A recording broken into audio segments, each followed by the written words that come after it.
The arrow had missed her heart by 3 inches, but Grishka knew that in the borderlands, 3 inches was the difference between dying fast and dying slow. She pressed her palm against the wound in her shoulder, feeling the hot blood seep between her green fingers as she stumbled through the darkening forest. Each step sending fresh waves of pain through her body that made her vision blur and her tusks ache from clenching her jaw.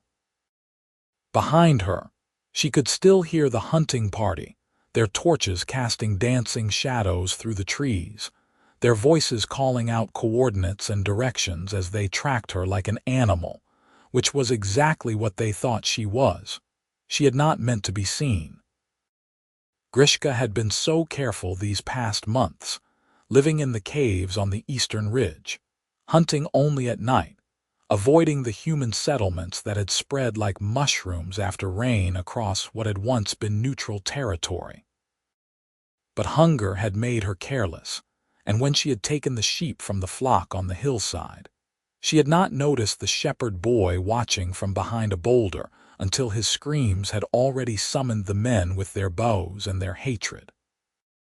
The forest opened suddenly into a clearing, and Grishka nearly fell as her legs gave out beneath her. She caught herself against a wooden fence, rough-hewn and sturdy, and beyond it she could see a small farmstead, humble and isolated, with a single-room cabin and a barn that leaned slightly to the left. Smoke rose from the chimney, which meant someone was home, which meant danger, but the alternative was bleeding out in the forest or being caught by the hunting party, and between those options and a lone human farmer, she would take her chances.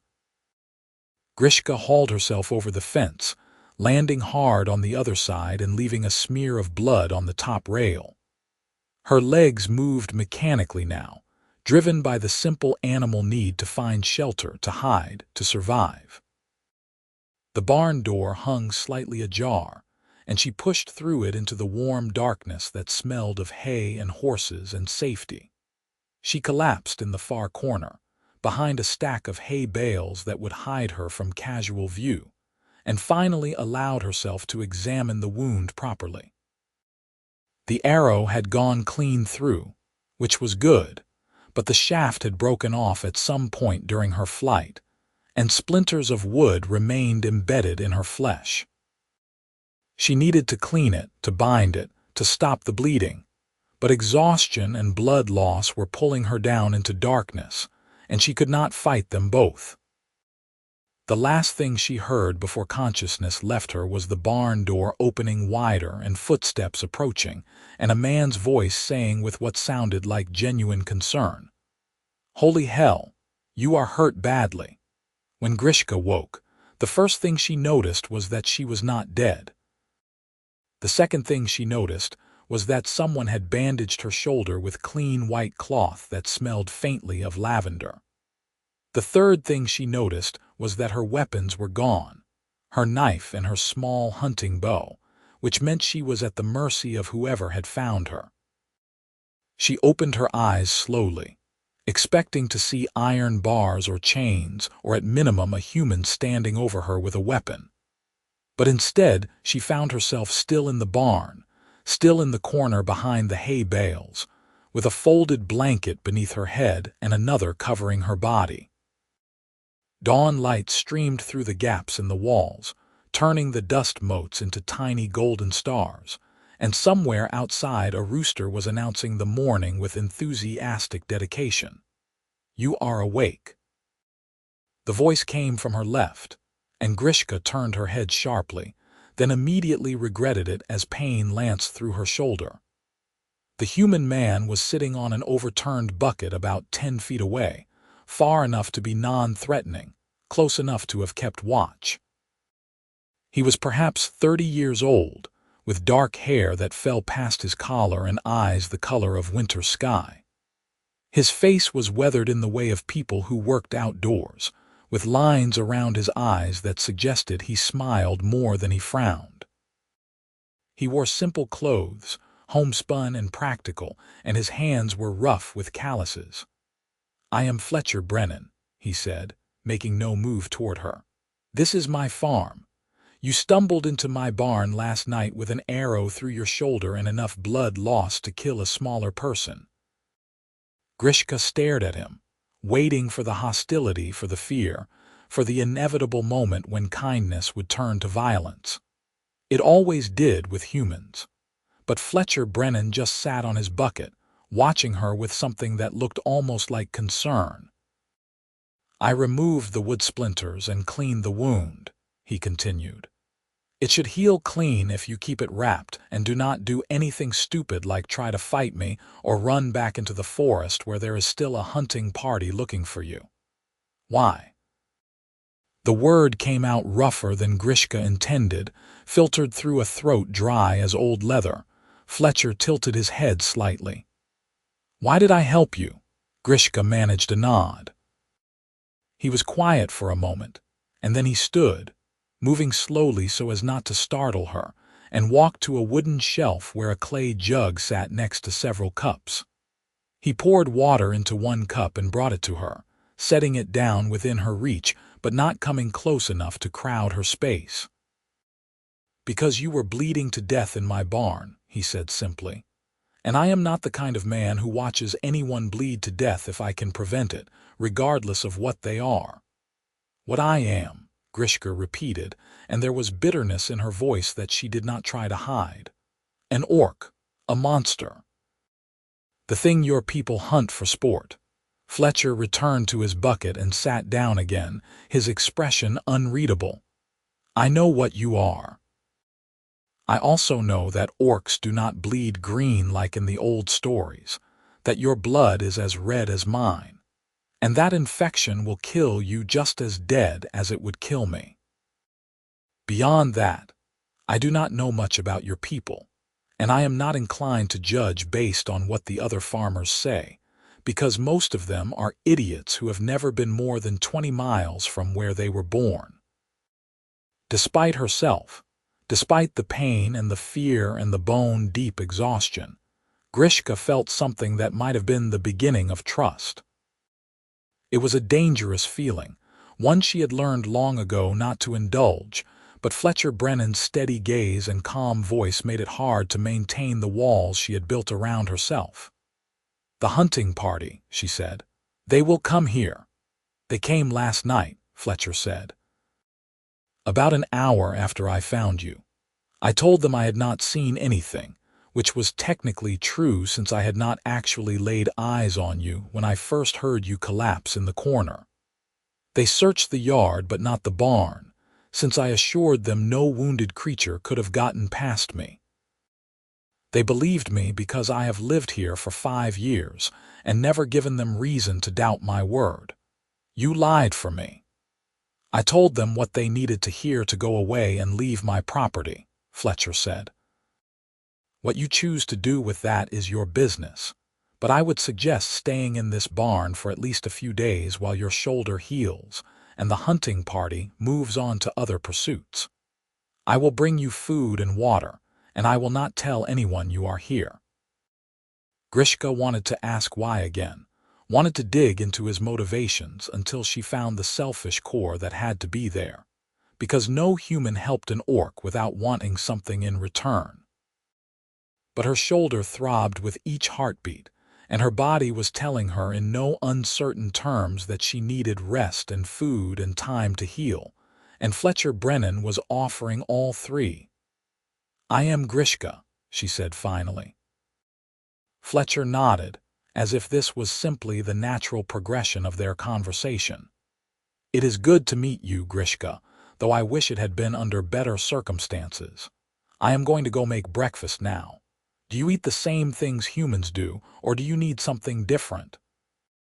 The question was so practical, so matter-of-fact, that Grishka almost laughed. "I eat what you eat. Good. I will be back soon." He stood and walked toward the barn door, then paused and looked back at her. "Your weapons are under the hay bale to your right. I moved them so you would not roll onto them in your sleep, but I assumed you would want them close when you woke up." Then he was gone, and Grishka was alone with the horses and the morning light, and the strange, unfamiliar sensation of having been treated like a person instead of a monster. She reached under the hay bale and found her knife and bow exactly where Fletcher had said they would be. The knife was clean, and someone had restrung her bow with new cord, stronger than the frayed length she had been using. These small kindnesses felt more dangerous than any weapon, because they made her want to believe that perhaps not all humans were the same, and that belief could get her killed. But for now, she was alive, and that was more than she had expected when she stumbled out of the forest. So Grishka drank the water Fletcher had left, and she waited for him to return with breakfast, and she tried not to think about how long it had been since anyone had shown her even this small measure of compassion. Fletcher returned with 2 plates of food, simple fare of eggs and bread, and some kind of fried potato that smelled like heaven to Grishka's empty stomach. He set 1 plate down near her and took his own to the bucket, settling in to eat without making conversation. This, too, felt like kindness, the understanding that she needed space and silence more than she needed friendly chatter. They ate in companionable quiet, broken only by the sounds of the horses moving in their stalls and the chickens clucking outside. When Grishka had finished every scrap on her plate, Fletcher collected both dishes and stood to leave. "I have work to do today," he said. "The fence on the north pasture needs mending and the winter wheat needs checking. You should rest and let your body heal. If you need anything, the house is about 50 paces that way," he pointed. "But I would recommend staying hidden during daylight hours. The hunting party may be gone, but there are other farms nearby and people talk." Grishka nodded, understanding the unspoken message. His help extended to shelter and food and medical care, but he could not protect her if she drew attention to his property. It was a fair arrangement, more than fair, and she would honor it. "Thank you," she said, and the words felt strange in her mouth, rusty from disuse. Fletcher smiled then, a quick expression that transformed his serious face into something warmer. "You are welcome. Try not to bleed on anything important." Over the next 3 days, Grishka lived in the corner of Fletcher Brennan's barn and learned the rhythms of his solitary life. He rose with the sun and worked until dusk, tending his fields and his animals with the steady competence of a man who had made peace with hard labor. He brought her meals 3 times a day, always announcing his presence before entering the barn so as not to startle her, and he changed her bandages each evening with gentle efficiency that spoke of experience with wounds. They did not talk much at first.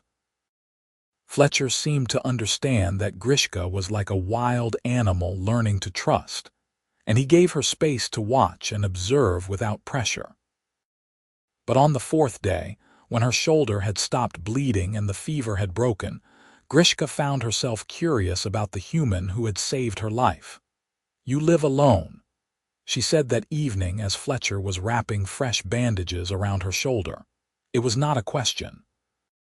"I do," he confirmed, his hands steady as he worked. "My wife died 2 years ago. Fever took her in the winter. We had only been married 3 years. I am sorry. So am I." He tied off the bandage and sat back on his heels. "We were going to have a child. She was 4 months along when the fever came. I lost them both in the same night." Grishka did not know what to say to that, so she said nothing, and Fletcher seemed to appreciate the silence more than empty platitudes would have offered. "What about you?" he asked. "Do you have family?" "I did.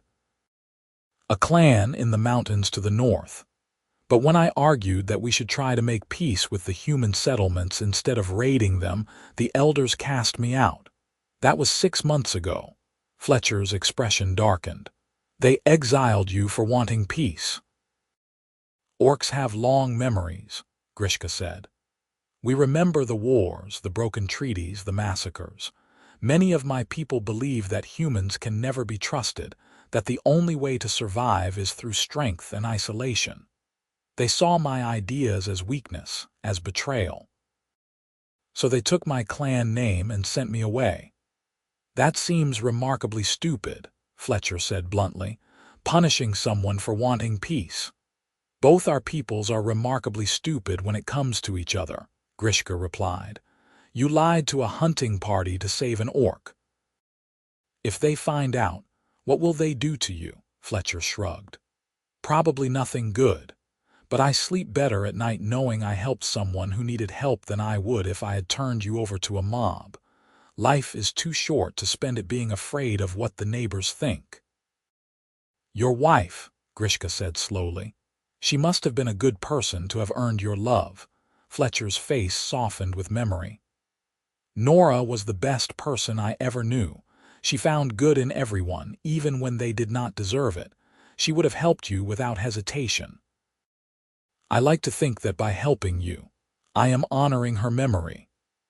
That night, after Fletcher had gone back to the house, Grishka lay awake in the darkness of the barn and thought about kindness and memory and the strange human who had risked his safety for a wounded orc. She thought about his dead wife Nora, who had apparently been the kind of person who would have seen past green skin and tusks to the bleeding, frightened woman beneath. And she thought about how dangerous it was to start feeling grateful, to start feeling safe, because safety was an illusion and gratitude made you vulnerable. But the bandages on her shoulder were clean and white, and her belly was full, and for the first time in 6 months she was not running or hiding or fighting for her next meal. So perhaps, just for a little while, it was acceptable to feel something other than fear. A week after stumbling into Fletcher's barn, Grishka was healed enough to move around without tearing her stitches open. She started small, walking the length of the barn to rebuild her strength, and then venturing out at night to practice moving quietly and testing her injured shoulder's range of motion. Fletcher watched this progress with approval but did not comment on it, understanding perhaps that Grishka needed to feel capable again, needed to know she could fight or flee if necessary.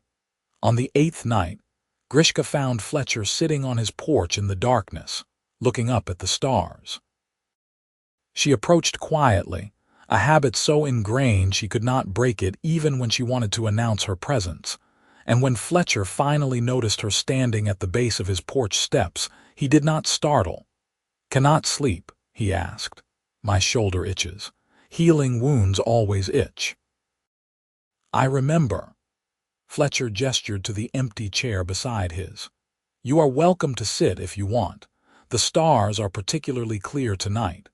Grishka hesitated, then climbed the 3 steps and settled into the chair, which creaked under her weight but held firm. From here, she could see the whole valley spread out below the farm, dark fields and distant tree lines and the ribbon of river that caught the moonlight like silver thread. "It is beautiful," she said, surprising herself with the admission. "It is," Fletcher agreed. "That is why I chose this place. After Nora died, I thought about leaving, going somewhere without memories, but she loved this view and I could not bear to abandon it, so I stayed." They sat in silence for a while, watching the stars wheel slowly overhead. Then Fletcher said, "You will leave soon." It was not a question, and Grishka did not try to deny it. "My shoulder is nearly healed. I have imposed on your hospitality long enough." "You have not imposed, but I understand the need to move on, to not stay in one place too long. Where will you go? South, maybe, or west toward the coast?" "Somewhere without hunting parties and angry farmers." "That might be harder to find than you think. The settlements are spreading in every direction." "Then I will go somewhere beyond the settlements. There is always wilderness, always empty spaces between human civilization." Fletcher was quiet for a moment, and then he said, "You could stay." Grishka turned to look at him, certain she had misheard. "What? You could stay here? Not forever if you do not want to, but longer than you have been." "The farm is more work than one person can manage alone, especially with planting season coming. I could use help, and you need a place to recover fully. It would be a fair exchange." "That is insane," Grishka said flatly. "If anyone found out you were harboring an orc, they would burn your farm to the ground. Then we would need to be careful that no one finds out." "Why?" Grishka demanded, frustration bleeding into her voice. "Why would you risk that? You do not know me. I could rob you, or kill you in your sleep, or lead my clan here to raid your animals." "You could," Fletcher agreed calmly. "But you will not. You have had opportunities to hurt me every day for the past week, and instead you have been quietly respectful and careful not to cause trouble. That tells me more about your character than any words would. You are a fool, probably. But I am a fool with a farm that needs tending and no one to help tend it, and you are an exile with nowhere to go and no one to rely on. We could help each other if you are willing." Grishka wanted to say no, wanted to walk away before she got attached to this place and this strange, kind human who saw her as a person instead of a monster. But the truth was that she was tired, so deeply tired of running and hiding and fighting for every scrap of survival. The idea of staying somewhere safe, even temporarily, even with the constant risk of discovery, was more tempting than she wanted to admit. "If I stay," she said slowly, "I work. I am not a charity case. I would not dream of suggesting otherwise. Farm work is hard enough without carrying anyone who does not pull their weight. And if someone comes asking questions, I hide.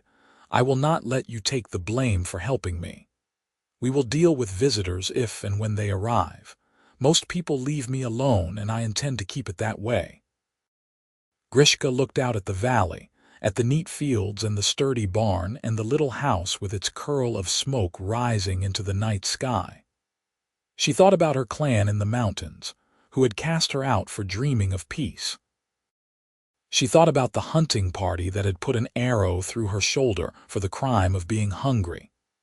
And she thought about Fletcher Brennan, who had risked everything to help a wounded stranger because his dead wife had taught him that kindness mattered more than fear.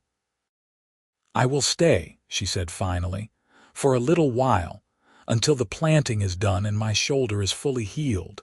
Then I will go." Fletcher nodded, accepting her terms without argument. "That seems fair. We can start tomorrow. I will show you the fields and the work that needs doing."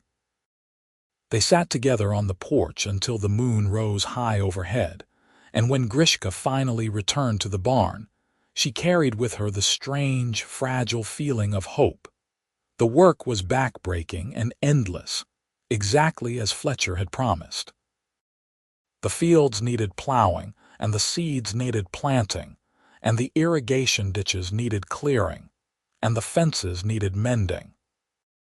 Grishka threw herself into the labor with fierce determination, driven partly by her promise to earn her keep and partly by the need to prove that she was strong and capable, and not someone who needed coddling. Fletcher worked alongside her, never asking her to do anything he was not willing to do himself, and Grishka found herself developing a grudging respect for his steady competence. He was stronger than he looked, with the wiry endurance of someone who had spent years working the land, and he knew 1,000 small tricks for making hard work easier. They developed a rhythm over those first weeks, rising with the sun and working until midday heat drove them into the shade, then resuming in the cooler evening hours. Fletcher cooked their meals, simple hearty food that fueled long days of labor, and they ate together on the porch or in the barn, depending on whether there were neighbors visible on the roads nearby. Gradually, Grishka began to relax.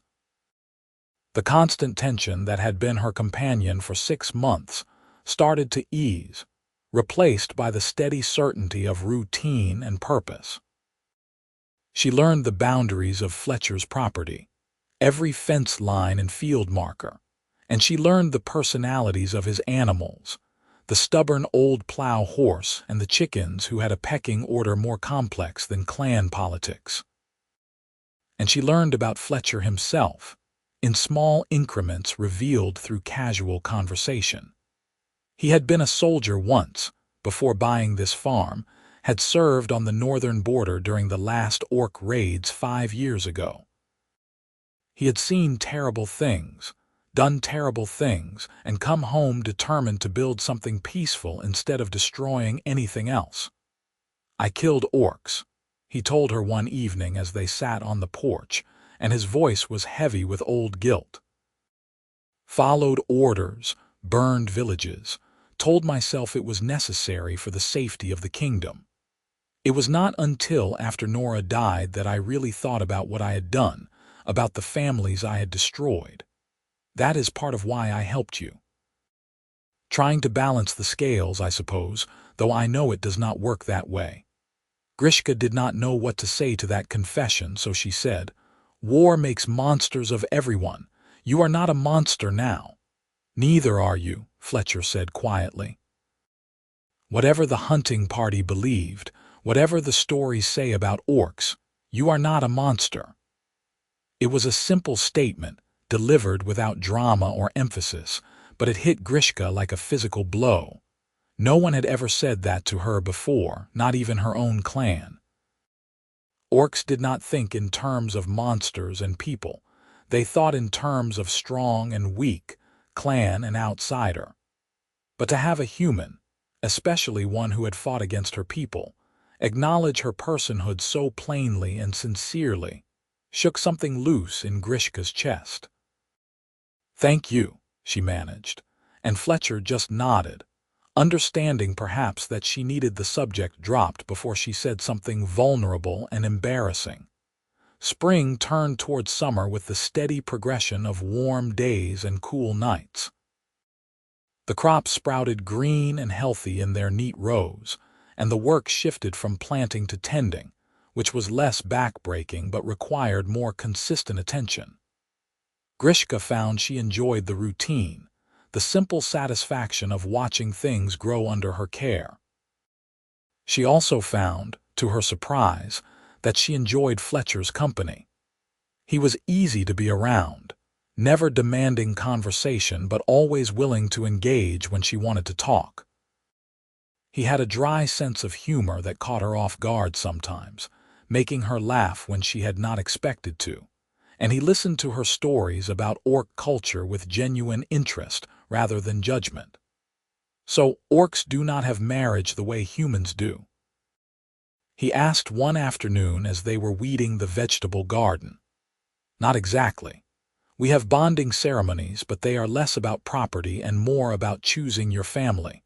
You can bond with anyone, romantic partners or close friends or chosen siblings. The ceremony is the same." That seems more flexible than the human version. It is. But it also means bonds can be broken more easily. If your bonded partner does something that shames the clan, you are expected to renounce them publicly. I had 3 bonded partners when I was exiled. None of them spoke in my defense. Fletcher's expression darkened. "That is a terrible thing to do to someone." Grishka shrugged, though the memory still stung. "It is the way of clans. Loyalty to the group above loyalty to any individual. I understand it, even if it hurt." "Understanding why someone hurt you does not make it hurt less," Fletcher said quietly. "You deserved better." No one had ever said that to her either, and Grishka had to look away quickly before Fletcher saw the sudden moisture in her eyes. She blamed it on the bright sunlight and the dust from the weeding, and if Fletcher noticed, he was kind enough not to comment. That night, Grishka lay in her corner of the barn and allowed herself to acknowledge the truth she had been avoiding for weeks. She was happy here. Not just safe or comfortable, but genuinely happy in a way she had not been since her exile, maybe even before that. She liked the work and the routine and the quiet satisfaction of a day well spent. She liked the animals and the fields and the view of the valley from Fletcher's porch. And she liked Fletcher himself, more than was wise or safe. She liked his steadiness and his humor and his unexpected kindness. She liked the way he treated her as an equal, never condescending or patronizing, never making her feel like a burden or a charity case. She liked the sound of his voice, and the way his eyes crinkled when he smiled, and the competent grace of his hands when he worked. This was dangerous territory, Grishka knew. Orcs and humans did not form romantic attachments, not in any world she knew of. The prejudice ran too deep on both sides, the history was too bloody, the cultural differences were too vast. Even if Fletcher felt something similar, which was unlikely, there was no future in it. She would have to leave eventually, before someone discovered her presence, and Fletcher would stay here on his farm with his memories of Nora.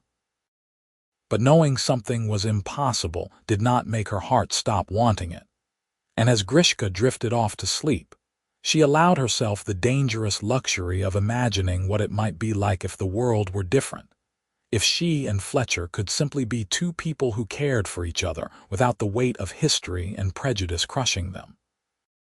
The visitor arrived on a hot afternoon in midsummer, riding up the long path to Fletcher's farm on a brown mare that looked like it had traveled a long way. Grishka saw him coming from the north field where she had been checking the irrigation ditches, and she immediately dropped her tools and ran for the barn, her heart hammering against her ribs. She had just made it inside and hidden behind the hay bales when she heard the horse stop outside the house. Through a gap in the barn wall, she could see Fletcher emerging from the vegetable garden, wiping his hands on his trousers, his expression politely curious rather than worried. "Good afternoon," Fletcher called. "Can I help you with something?" The visitor dismounted, and Grishka's blood ran cold as she recognized the insignia on his jacket. He was a marshal, one of the king's traveling lawmen who settled disputes and enforced order in the frontier regions. His presence here could not be coincidence. "Fletcher Brennan?" the marshal asked, consulting a piece of paper. "That is me. I am Marshal Garrett. I am investigating reports of orc activity in this region. There was a hunting party about 6 weeks ago that tracked a wounded orc to this area. I am visiting all the farms and homesteads to see if anyone has noticed anything unusual."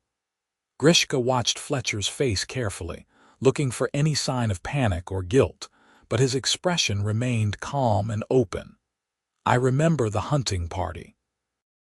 They stopped here that night, asked if I had seen anything. I had not. Nothing since then. No missing livestock, no tracks, no signs of an orc presence. Nothing. It has been a quiet summer, thank the gods, just me and my crops and the usual farm work." Marshal Garrett looked around the property with assessing eyes, taking in the neat fields and well-maintained buildings. "You live alone here?" "I do. My wife passed away 2 years ago. It has just been me since then. That is a lot of land for one person to manage. I keep busy. The work is good for me, keeps my mind occupied." The marshal nodded slowly, still looking around. "Mind if I take a look in your barn? Just a formality, you understand." Grishka's heart stopped. The barn. He wanted to search the barn. She looked frantically around for another hiding place, but there was nowhere to go, nowhere to hide that would not be immediately obvious to anyone conducting a search. She was trapped. "Of course," Fletcher said easily. "Though I should warn you, it is a mess. I have been meaning to organize it for months, but the field work has kept me too busy." He led the marshal toward the barn, and Grishka pressed herself back into the corner, trying to make herself as small and invisible as possible. Her hand went to the knife at her belt, not to fight but simply to have something to hold on to, some small measure of control over a situation that was spiraling rapidly beyond her ability to manage. The barn door opened, flooding the space with afternoon sunlight. Fletcher entered first, chatting easily about his plans to repair the roof before winter, pointing out various tools and equipment as if giving a casual tour. The marshal followed, his eyes scanning the interior with professional thoroughness. "You have a lot of hay stored here," the marshal commented, "last year's harvest. I am planning to sell some of it to the neighbors before the new hay comes in. Would you like to buy some? I can offer you a good price." The marshal walked slowly down the center aisle of the barn, looking into each stall, examining the corners and shadows. He was getting closer to Grishka's hiding spot, close enough that she could hear his breathing, and she tightened her grip on her knife and prepared to run or fight or do whatever was necessary to avoid capture. Then Fletcher said, "You know, I have some cold cider in the house if you are thirsty. It is a hot day for riding and you look like you could use a rest." The marshal paused, glancing back toward Fletcher. "That is kind of you." "Not at all. We frontier folk have to look after each other, especially the ones keeping the peace. Come on, I will pour you a cup." The marshal took one more look around the barn, his gaze sweeping right past Grishka's hiding place, and then he nodded. "I would appreciate that." They left the barn together, still talking about hay prices and the weather and the challenges of frontier law enforcement. Grishka stayed frozen in her corner for several long minutes, not daring to move, barely daring to breathe. She had been seconds away from discovery, seconds away from arrest or death, or forcing Fletcher to choose between his own safety and hers. Through the barn wall, she could hear the murmur of voices from the house, too quiet to make out individual words. The conversation seemed to go on forever, but finally she heard the marshal mount his horse and ride away. Still she waited, counting her heartbeats until Fletcher appeared in the barn doorway. "He is gone," Fletcher said quietly. "Rode off toward the eastern homesteads. I think we are clear." Grishka emerged from her hiding place on shaking legs. "He almost found me, but he did not. And he will not be back, not unless someone gives him specific reason to suspect this farm. We just need to be more careful about you staying out of sight during daylight hours." "Fletcher, this is too dangerous. If he had found me, you would have been arrested for harboring a fugitive." "They could hang you for that." "They could," Fletcher agreed, "but they did not because they did not find you. We were lucky this time and we will be smarter going forward. I should leave, tonight, before anyone else comes looking." Fletcher crossed the barn to stand in front of her, and his expression was surprisingly stern. "You should do whatever you think is best for your own safety. But if you are only leaving because you are worried about me, then stay. I made my choice when I pulled that arrow out of your shoulder and bandaged your wound. I do not regret it, and I will not regret it even if there are consequences. So make your decision based on what you want, not what you think I need." Grishka stared at him, this stubborn, impossible human who had risked everything for a stranger and seemed prepared to keep risking everything for as long as necessary. She wanted to argue with him, wanted to make him see reason, wanted to protect him from his own dangerous kindness. But she also wanted to stay. Gods help her. She wanted to stay on this farm with this man and keep working the fields and sitting on the porch watching the stars. She wanted to keep learning about his life and telling him about hers. She wanted to keep experiencing the simple, impossible pleasure of being seen as a person instead of a monster. "I will stay," she said finally, "but we need to be more careful. No more working in the open fields during the day. I will stick to the barn and the areas closest to the woods where I can hide quickly if needed." "That is reasonable. We can make that work." Fletcher smiled, that warm expression that made something flutter in Grishka's chest. "I am glad you are staying." "You are insane," Grishka said, but there was no heat in it, probably. "But life is more interesting this way." After the marshal's visit, Grishka became a ghost on the farm, moving only at dawn and dusk and deep night, staying hidden during the hours when visitors might arrive or neighbors might see. It was a frustrating existence after weeks of relative freedom, but she understood the necessity and accepted the constraints with as much grace as she could muster. Fletcher adapted to her new schedule without complaint, shifting his own work patterns so they could still tend the crops together during the safe hours. They fell into a new rhythm, quieter and more careful than before, but still companionable in its own way. One evening, as they were sitting in the barn rather than on the porch, listening to the crickets sing their twilight chorus, Fletcher said, "Tell me about orc courting customs." Grishka looked at him in surprise. "Why do you want to know about that?" Fletcher shrugged, his expression casual, though something in his eyes suggested the question was not as idle as he pretended. "Curiosity. You have told me about bonding ceremonies and clan structure, but not about how orcs choose their romantic partners. It is not so different from humans, I think. You meet someone, you spend time with them, you decide if you are compatible. If you are, you ask them to bond with you. But how do you know if someone is interested? Are there signals or gestures or ways of indicating attraction?" Grishka considered this. "Orcs are direct. If you are attracted to someone, you tell them. We do not have elaborate courting rituals the way humans do. It would be a waste of time when you could simply ask and receive an honest answer." "That does sound more efficient than the human method," Fletcher admitted. "We tend to dance around the subject for months, dropping hints and hoping the other person notices.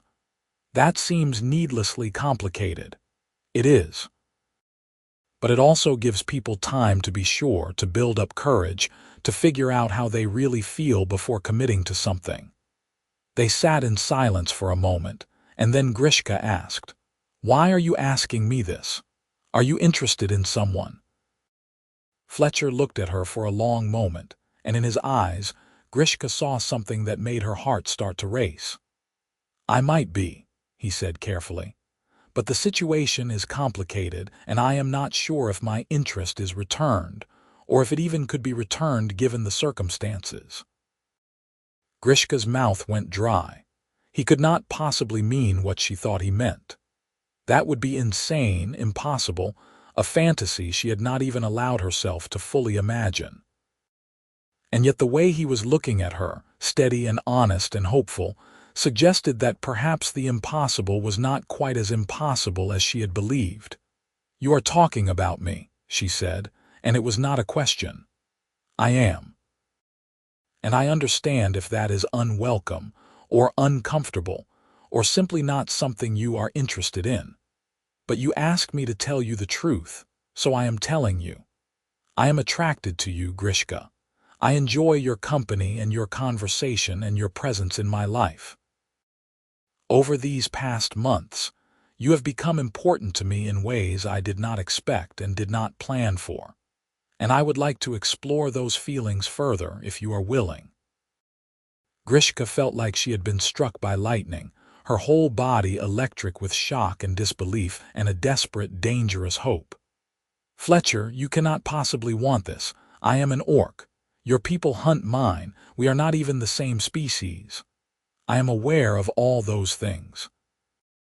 I am also aware that I have never met anyone, human or otherwise, who I connect with the way I connect with you. You make me laugh. You challenge me. You see the world differently than I do, and I find your perspective valuable and interesting.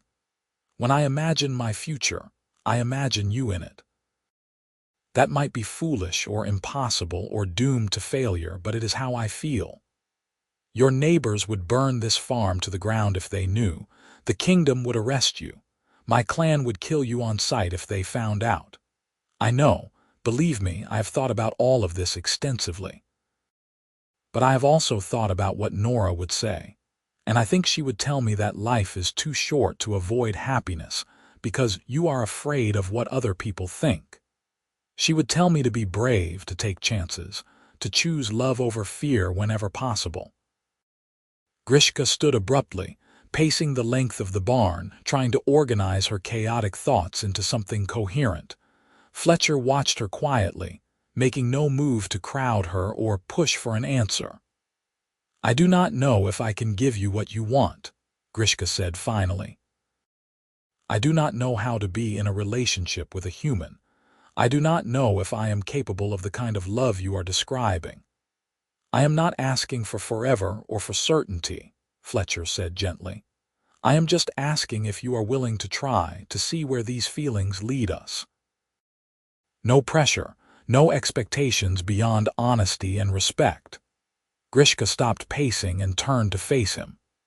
In the dim evening light of the barn, Fletcher looked impossibly earnest and vulnerable, and she realized with a start that he was just as scared as she was, just as uncertain of the outcome.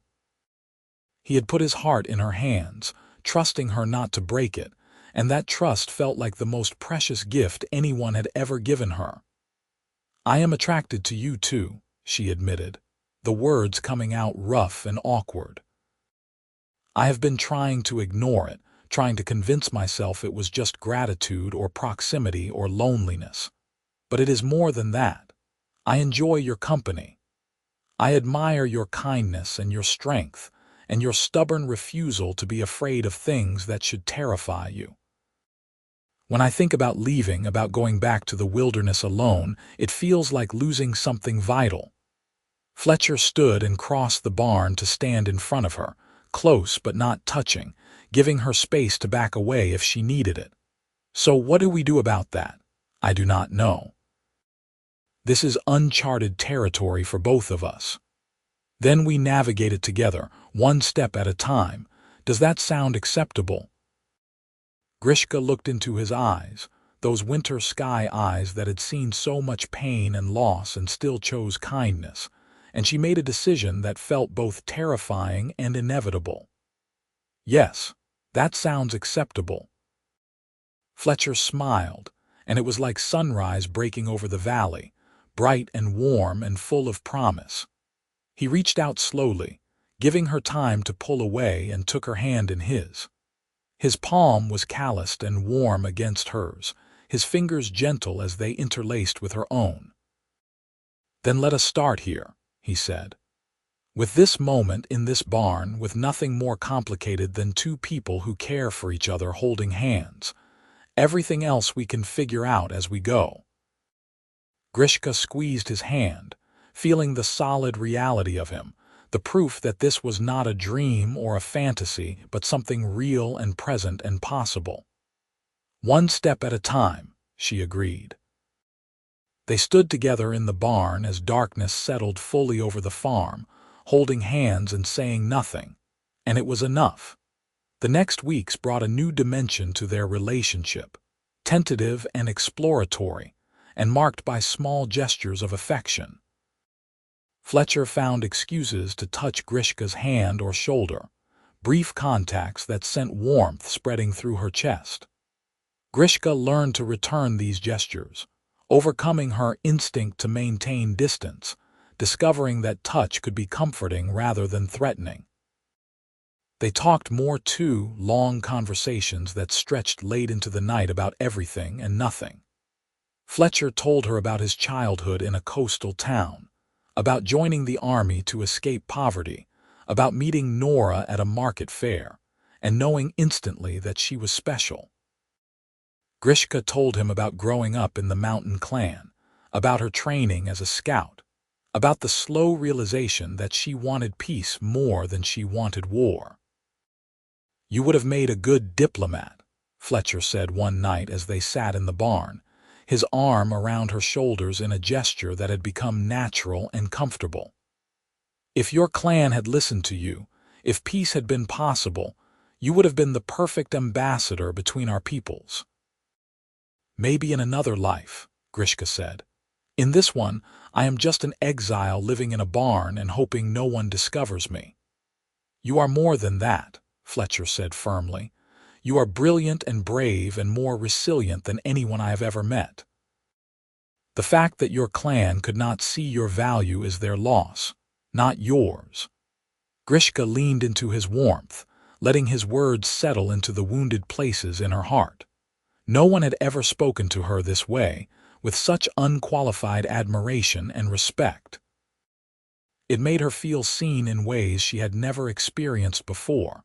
"Fletcher," she said quietly, "I need to tell you something." "What is it?" In orc culture, there are words for different kinds of love. There is the love between clan members, which is obligation and loyalty. There is the love between warriors, which is respect earned through shared hardship. And then there is the love between bonded partners, which is choice and commitment and the desire to build a life together. That sounds more nuanced than the human approach. I am trying to say that what I feel for you has moved beyond gratitude or friendship. It has become the third kind, the bonded partner kind. And that scares me, because I do not know what it means for an orc to bond with a human, or if such a thing is even possible. Fletcher was quiet for a moment, and then he shifted so he could look at her directly. His expression was serious but gentle. "In human terms, I would say I am falling in love with you.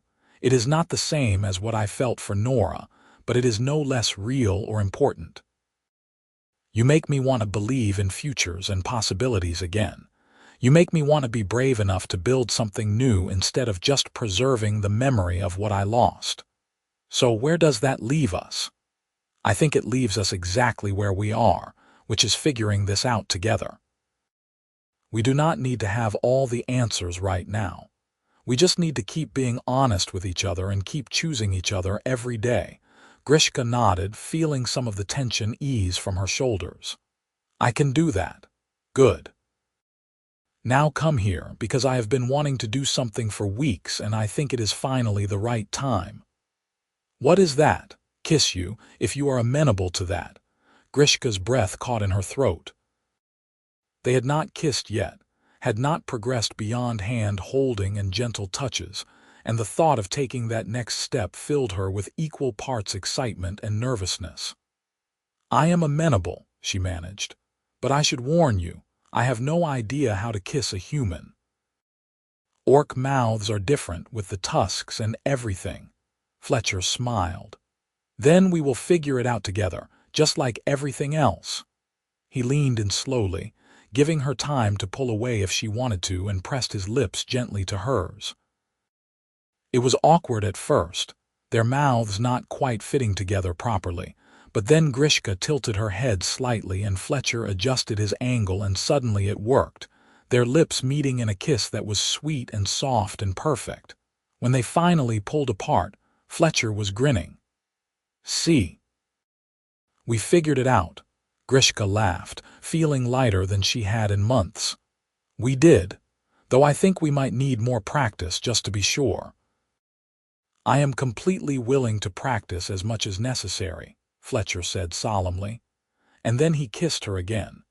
And this time it was easier, more natural, a conversation conducted in touch rather than words.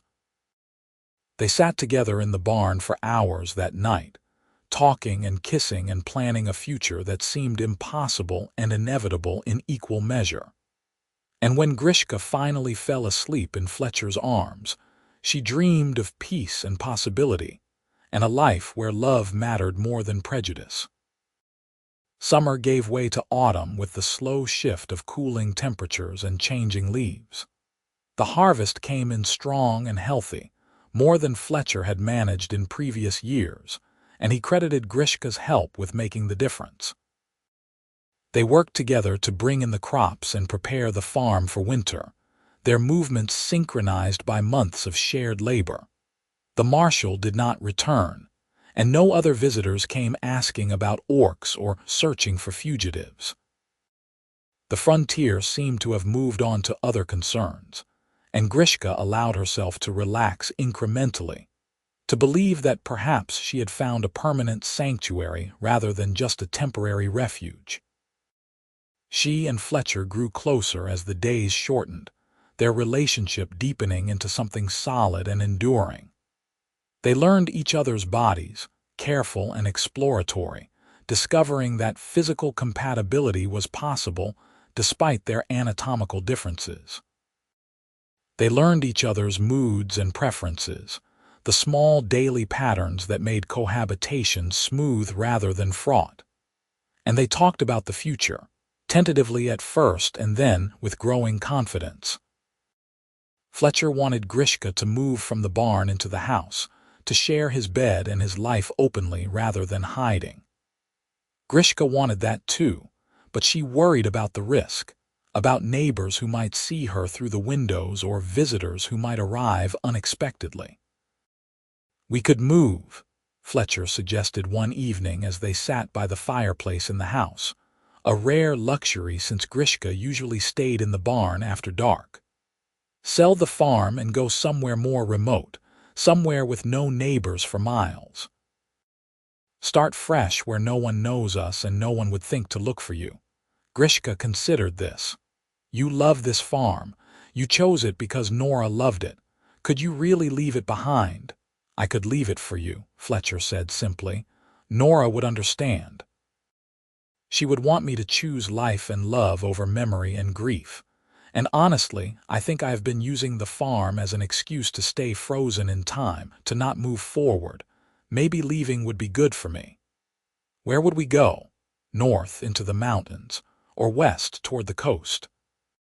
"Somewhere with more orcs, maybe, where your presence would not be so shocking, or somewhere so isolated that we would never see another soul." "That is a lot to give up for someone you have known less than a year." Fletcher reached out and took her hand, his grip warm and certain. "Grishka, I would give up everything for you. The farm is just land and buildings. You are irreplaceable." Tears pricked Grishka's eyes and she blinked them away furiously, annoyed at her own emotional response. "That is an absurdly romantic thing to say." "I am an absurdly romantic person when it comes to you. I am noticing that trend." Grishka squeezed his hand. "I do not want you to give up your home for me, not unless you are absolutely certain it is what you want. This is too big a decision to make impulsively. Then we will think about it over the winter. We have months before planting season, months to plan and prepare. And in the spring, we will make a choice together about what comes next." That seemed reasonable, and Grishka agreed. They spent the rest of the evening making plans and discussing possibilities, spinning futures out of words and hope. But winter in the borderlands brought more than snow and cold.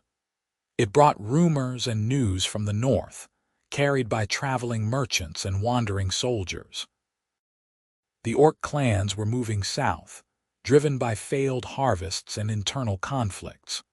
There had been skirmishes near the northern settlements, burned homesteads and stolen livestock. The king was calling up militia units, preparing for the possibility of another war.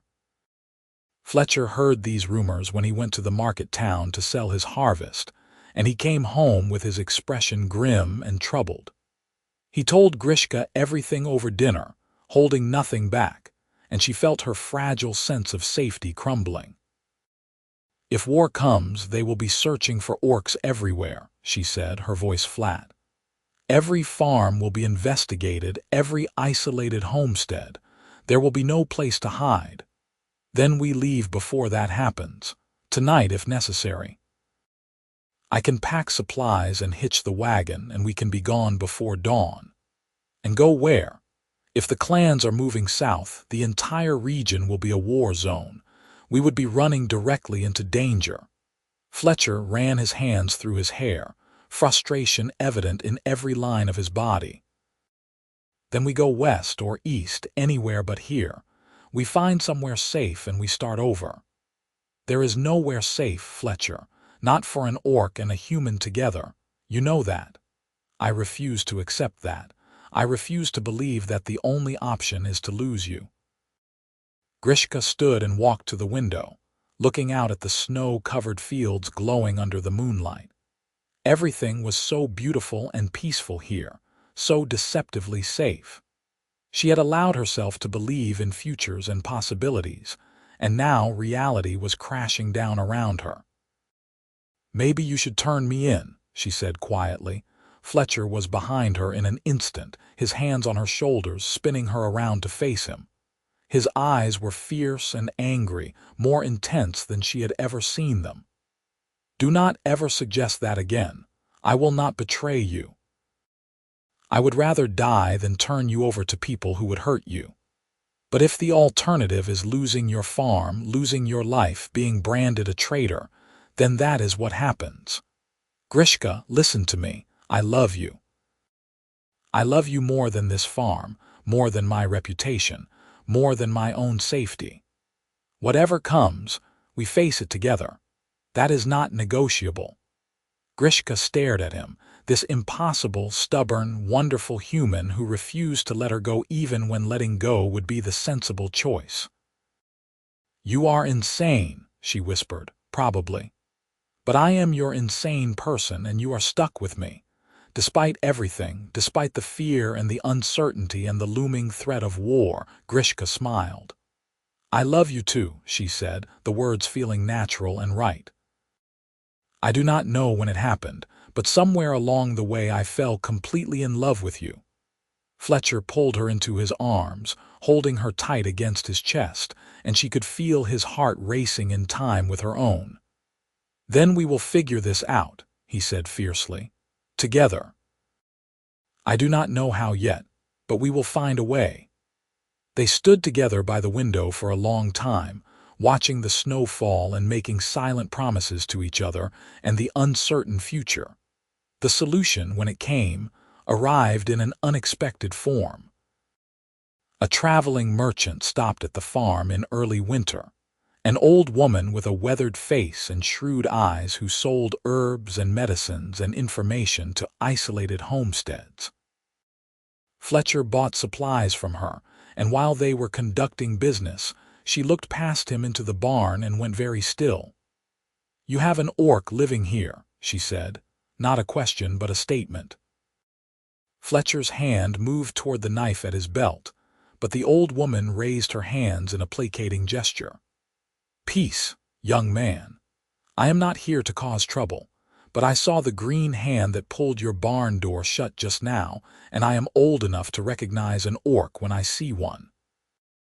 Grishka emerged from the barn, having decided that hiding was pointless now. She stood beside Fletcher, her posture defensive but not aggressive. "What do you want?" The old woman studied her with interest. "I want nothing, but I have information that might interest you both. There is a settlement 3 days west of here, hidden in the hill country. It is a place where humans and orcs live together, refugees from both sides of the conflict who want no part of the wars and killing. They have been there for 5 years now, building something new." Fletcher and Grishka exchanged glances, barely daring to believe what they were hearing. "That is impossible," Grishka said. "Humans and orcs do not live together peacefully. These ones do.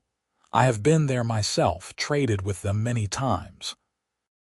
They are cautious about who they let in, but they accept anyone who comes in peace and is willing to work hard and respect their neighbors. A human and an orc who have already figured out how to live together would be exactly the kind of people they welcome." "Why are you telling us this?" Fletcher asked suspiciously. "What do you gain?" The old woman smiled, and it was a sad expression. "I had a daughter once.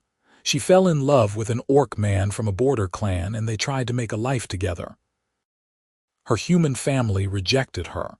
His clan tried to kill him, and in the end they both died rather than give each other up. I think about what might have been different if they had known about the settlement, if they had somewhere to go where they could be safe. So when I see other people in similar situations, I tell them, consider it an old woman's attempt at redemption.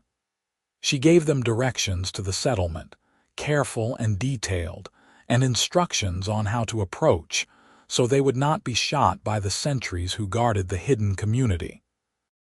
Then she climbed back onto her wagon and continued on her route, leaving Fletcher and Grishka staring after her in stunned silence. "You think she was telling the truth?" Grishka asked finally. "I do not know, but I think we have to find out." They spent the next 3 days preparing for the journey. selling what they could of Fletcher's property, and packing the essentials into a sturdy wagon pulled by the old plow horse.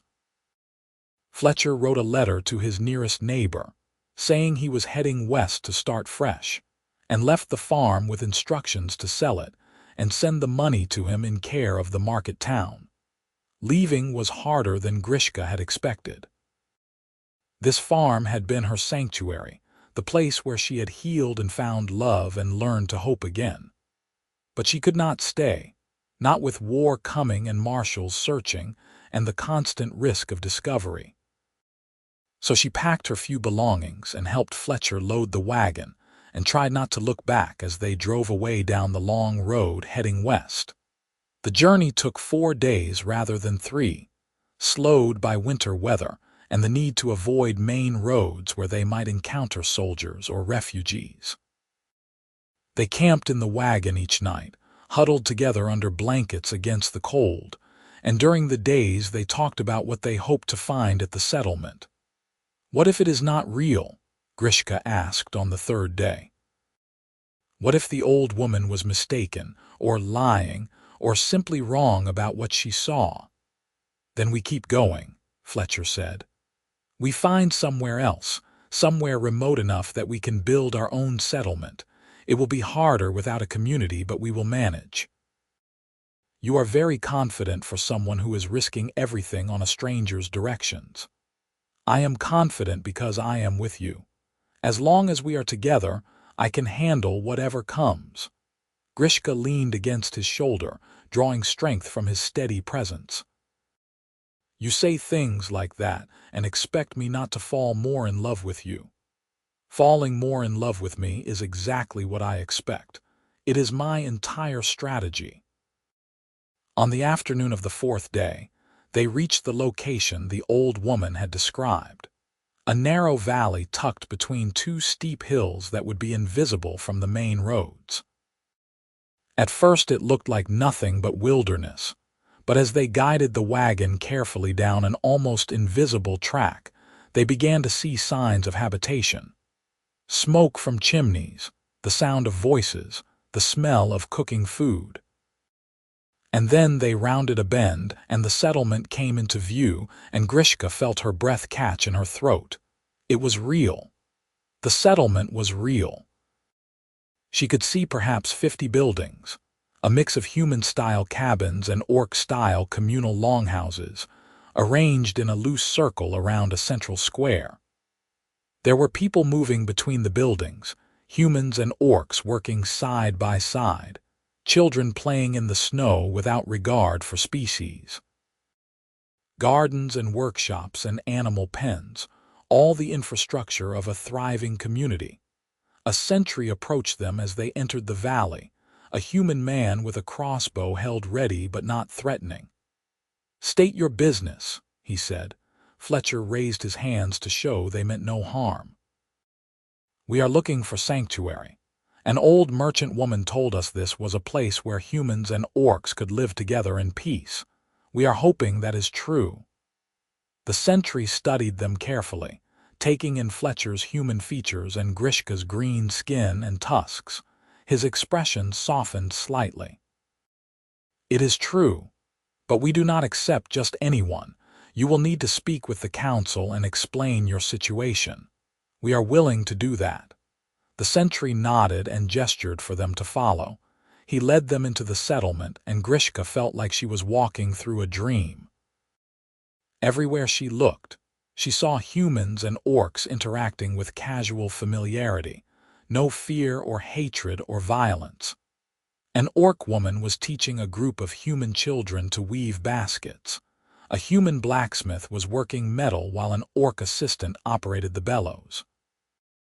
2 mixed couples walked past holding hands, entirely unremarkable to everyone but Grishka. They were brought to a large building in the center of the square, clearly the meeting hall, and inside they found the council, 6 people of mixed species who listened to Fletcher and Grishka's story with serious attention. When they had finished, the council members looked at each other and seemed to have a silent conversation. Finally, An older orc woman who appeared to be the head of the council spoke. Your story is not uncommon here. Most of our residents are refugees from prejudice and violence, people who wanted to love across species lines and were punished for it. We welcome you to our community, with the understanding that you must contribute to our collective well-being and abide by our rules, which are simple. No violence. No discrimination. No contact with the outside world that might reveal our location. Can you agree to these terms? Yes, Fletcher and Grishka said together. The councilwoman smiled. Then welcome home. We will find you a place to stay while you build your own dwelling, and we will help you integrate into our community. You are safe here, both of you. That is the promise we make to all our residents, and it is a promise we have kept for 5 years. Grishka felt tears streaming down her face, and she made no effort to hide them. This was real. Safety was real. The future she had barely dared to imagine was spreading out before her like a map of possibilities. Fletcher took her hand and squeezed gently, and when she looked at him, she saw the same wonder and relief and joy reflected in his eyes. They had found their home. The first months in the settlement were an adjustment, learning the rhythms and customs of a community that was neither fully human nor fully orc, but something new and unique. Fletcher and Grishka were given a temporary room in one of the longhouses while they built their own cabin on the western edge of the settlement, a project that took most of the winter with help from their new neighbors. The cabin was small but sturdy, with a large fireplace and windows that looked out over the valley. They furnished it with handmade furniture and the few belongings they had brought from the farm, and when it was finally complete, they celebrated with a party that included half the settlement. There was music and food and dancing, humans and orcs mixing freely in ways that still seemed miraculous to Grishka.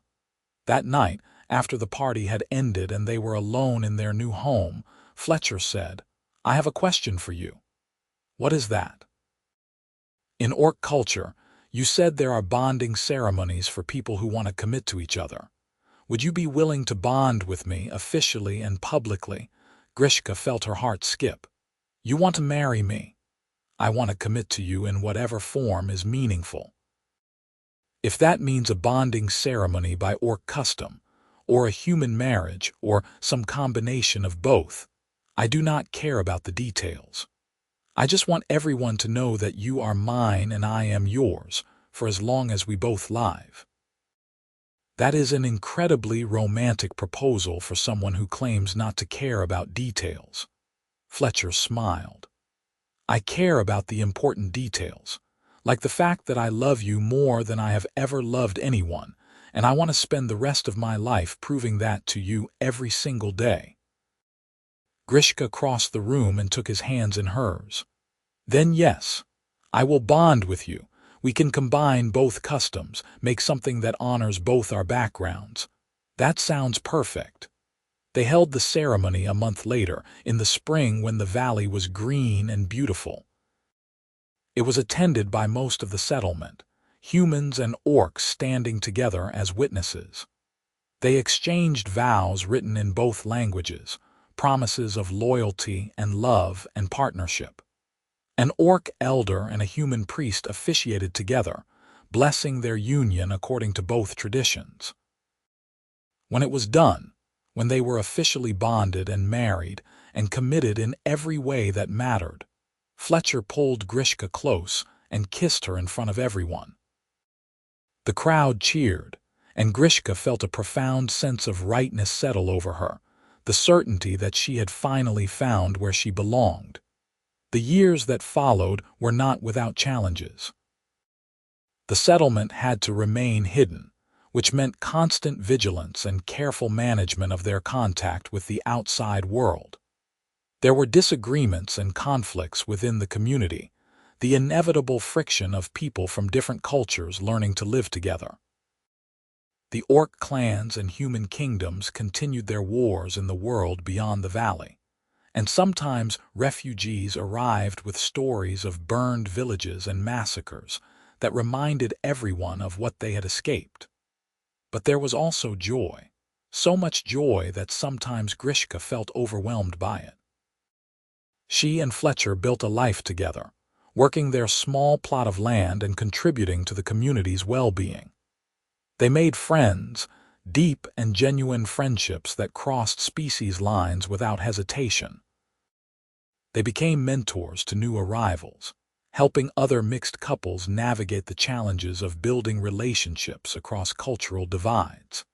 And on a warm summer evening 3 years after their arrival, Fletcher and Grishka sat on the porch of their cabin watching the sun set over the valley. Grishka was visibly pregnant now, carrying their child, a miracle that the settlement's healers had said was rare but possible. Fletcher had his arm around her shoulders, his hand resting protectively on her swollen belly. "You ever regret it?" Grishka asked. "Giving up your farm, leaving your old life behind, choosing this uncertain existence?" Fletcher was quiet for a moment, considering the question seriously. Then he said, "Not even for a second. That life was comfortable, but it was also empty. I was just going through the motions, preserving memories instead of making new ones. This life here with you is everything I never knew I needed. Even with all the difficulties, especially with the difficulties. Nothing worth having comes easily, Grishka. You taught me that." Grishka leaned into his warmth, feeling their child move under her skin, and thought about the long, strange path that had brought her to this moment. She had been exiled and wounded and hunted, had stumbled into a stranger's barn expecting nothing but death, and instead had found love and safety and a future beyond her wildest dreams. "Fletcher," she said quietly. "Yes. That first night when you found me bleeding in your barn, you said something. You said I was hurt badly, and you sounded concerned. Why did you care what happened to an orc you had never met?" Fletcher thought about this. "Because you were a person in pain, and I had the ability to help. It really was that simple. I did not think about the larger implications or the risks. I just saw someone who needed help, and I gave it. That simple act of kindness changed my entire life. It changed mine too. The best decision I ever made was pulling that arrow out of your shoulder and choosing to see you as a person instead of a monster. No one had ever done that before. No one had ever looked at me and seen something worth saving. Then they were all fools. You are worth saving, worth loving, worth every risk I took and every sacrifice I made. You are beautiful, Grishka, in every way that matters." Grishka went very still. "What did you say?" "I said you are beautiful. Say it again." Fletcher turned to look at her directly, his expression serious and sincere. "You are beautiful, Grishka. Your strength and your courage and your resilient, unbreakable spirit, the way you love fiercely and completely, the way you have built a new life from the ashes of everything you lost. All of it is beautiful, and I am honored to witness it." "Again," Grishka whispered, tears streaming down her green cheeks. Fletcher cupped her face in his hands, his thumb gently wiping away her tears. "You are beautiful. The most beautiful person I have ever known, inside and out. I will tell you that every day for the rest of our lives if you need to hear it, because it is the absolute truth. No one had ever called Grishka beautiful before. Not her clan, not her bonded partners, not any of the people who had known her in her old life. Orcs did not think in terms of beauty. They thought in terms of strength and usefulness and loyalty to the clan. And humans saw orcs as monsters, as creatures to be feared and killed, not as people with value and worth. But Fletcher saw her. He had always seen her, from that first night when he found her bleeding and broken in his barn. He saw past the green skin and the tusks and the cultural differences to the person underneath, and he chose to love that person with everything he had. "I love you," Grishka said, her voice shaking with emotion. "I love you so much it terrifies me sometimes, because I do not know what I would do if I lost you." "You will never lose me," Fletcher promised. "I am yours completely and forever. Nothing will ever change that." They sat together on their porch as the stars came out one by one, holding each other and watching the settlement prepare for night. Lights appeared in windows. Smoke rose from chimneys. Children were called inside for dinner. It was ordinary and domestic and perfect, a life they had built together against all odds. Their daughter was born in the autumn, a healthy baby with her mother's green skin and her father's blue eyes. They named her Nora, after Fletcher's first wife, and she grew up in a community where humans and orcs lived together without prejudice or fear. She would never know the world her parents had escaped, the hatred and violence that had once seemed insurmountable. As Grishka held her daughter for the first time, with Fletcher's arms around them both, she thought about the long journey that had brought her to this moment. From exile to injury to desperation, from unexpected kindness to tentative trust to deep, abiding love. Every step had been necessary, every hardship had served a purpose, and now she stood on the other side with everything she had ever wanted. "Thank you," she whispered to Fletcher. "For what? For seeing me, for saving me, for loving me when no one else would." Fletcher kissed her forehead gently. "Thank you for letting me. Thank you for trusting me enough to stay, for being brave enough to build this life with me. You gave me a reason to hope again, and that is a gift I can never repay." Nora made a small noise, and they both looked down at their daughter, marveling at the impossible miracle of her existence. She represented everything they had fought for, every risk they had taken, every boundary they had crossed. She was proof that love could transcend prejudice, that peace was possible even in a world defined by conflict. The settlement continued to grow and thrive over the following years. More refugees arrived, drawn by rumors of a place where humans and orcs could live together safely. The community developed its own hybrid culture, blending the best aspects of both species' traditions while discarding the harmful prejudices that had divided them. Children grew up playing together without regard for species, and mixed couples like Fletcher and Grishka became increasingly common. Fletcher and Grishka raised 3 children together, Nora and her 2 younger brothers, teaching them the values of tolerance and compassion and the importance of choosing love over fear. They worked their land and contributed to the community and built a legacy that would outlast them both. And every evening, as the sun set over the valley, Fletcher would take Grishka's hand and tell her she was beautiful, and she would believe him, because the truth of it was evident in every choice he made, every kindness he showed, every moment they spent building their impossible, wonderful life together. The orc woman and the human farmer who should have been enemies, who should never have met and certainly should never have fallen in love, had instead created something extraordinary. They had proven that even in a world defined by division and hatred, 2 people could choose differently. They could choose to see past the surface to the person underneath. They could choose to trust when trust seemed foolish. They could choose to love when love seemed impossible, and that choice had made all the difference. Years later, when their children were grown and they were old together, Fletcher and Grishka would sit on their porch and tell the story of how they met to anyone who would listen. They told about the arrow wound, and the barn and the marshal's search, and the old merchant woman's directions. They told about fear overcome and prejudice defeated, and love triumphant against all odds. But their favorite part of the story, the part they always emphasized, was the moment when Fletcher had first called Grishka beautiful. Because that moment had represented everything they believed in, everything they had built their life around.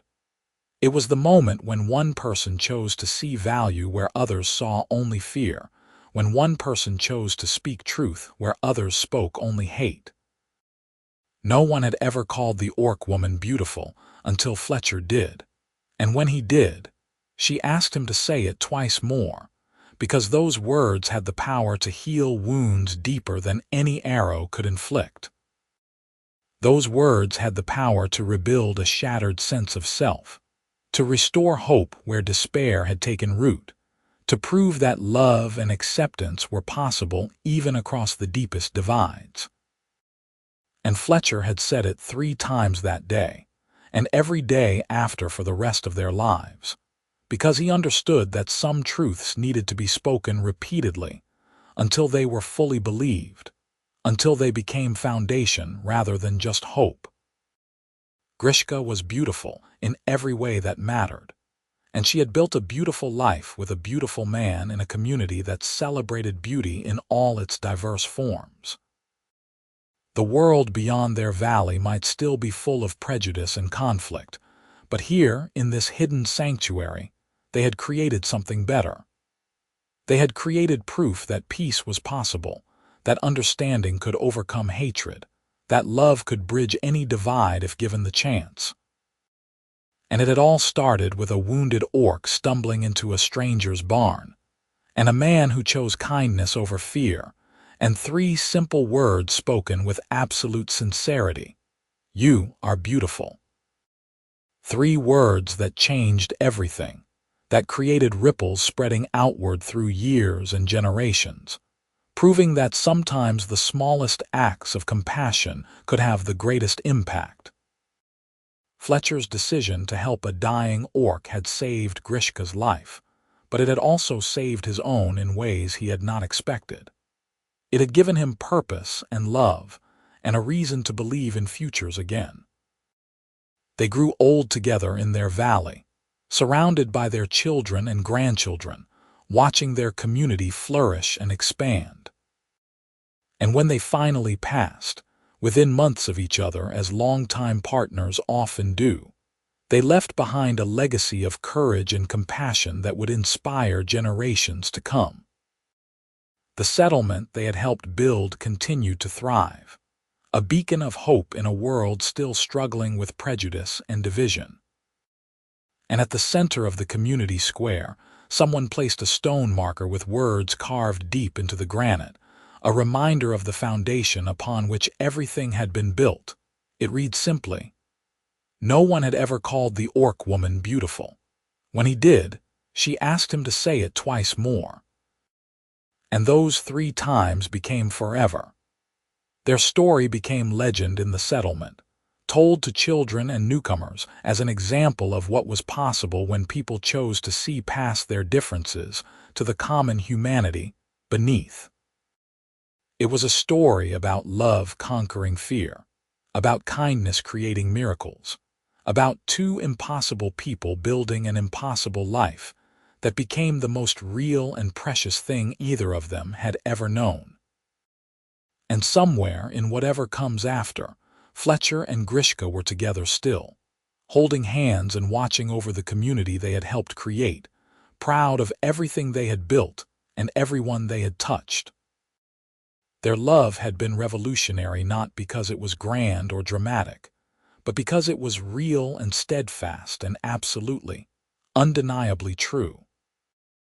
The orc woman and the human farmer, 2 souls who had found each other against all odds and chosen love over every obstacle, had proven that the most powerful force in any world was not hatred or prejudice or fear, but the simple, radical act of seeing another person's worth and speaking it aloud. You are beautiful, 3 words that had changed 1 life, then 2 lives, then an entire community, rippling outward in waves of hope and possibility that would never fully fade. That was the story of Grishka and Fletcher Brennan, the orc and the human who should never have met and definitely should never have fallen in love, but who did both anyway and created something extraordinary from the ashes of everything they had lost. It was a story about beginning again, about finding family in unexpected places, about building futures from impossible dreams. But most of all, it was a story about love, simple and complicated and absolutely transformative, the kind of love that made everything else possible. And it all started with kindness and ended with forever, and in between was everything that mattered.